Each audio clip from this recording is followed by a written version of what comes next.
Thank you so much, Nick, for coming to see us here today during your Easter weekend.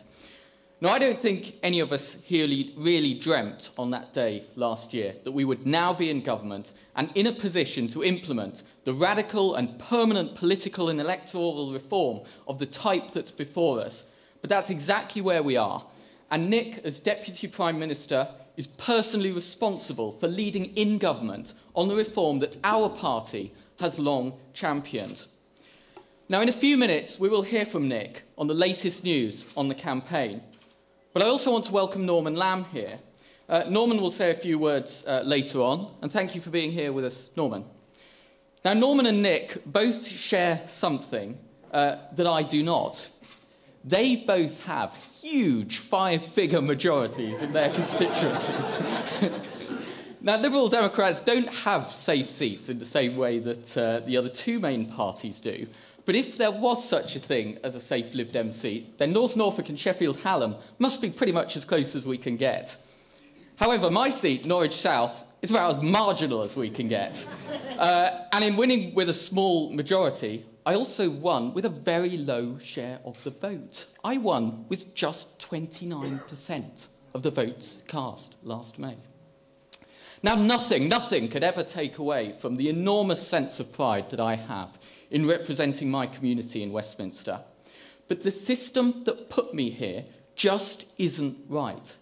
And regardless of the differences in our majorities, all three of us MPs here agree that first past the post is not fit for purpose. It has to go. Now, AV represents a small change to how electors cast their vote, but it's a change that will make a huge difference to the culture of political representation in Britain. It's a change that is relevant to the multi-party politics of 21st century democracy.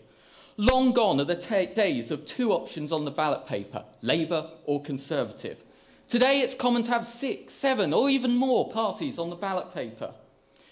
Now, one of the finest and most enduring qualities of the British Constitution is its ability to evolve to changing circumstances, whether it's giving women the vote or House of Lords reform.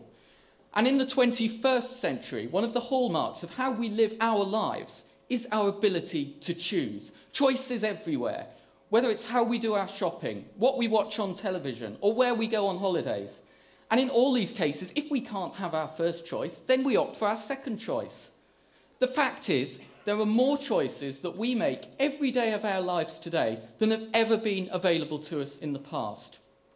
And yet, our political system has not yet adjusted to this fact of 21st century life, and is not reflected when it comes to how we cast our votes. AV will change that. It will bring our electoral system in line with 21st century culture, and in doing so, it will force MPs to gain the support of more than half of their constituency. It will end the culture of safe seats and jobs for life, which can breed complacency and even worse, political scandals. And it will mean people can vote positively for the candidate of their first choice, rather than voting to protest, to block, or to plump for the least worst option. We have just 12 days left to make sure that we get a yes vote in this referendum. 12 days to make political history. So please join me, join Norman, and join Nick in campaigning as hard as you can, because this really is a once-in-a-generation opportunity to change electoral culture in this country forever.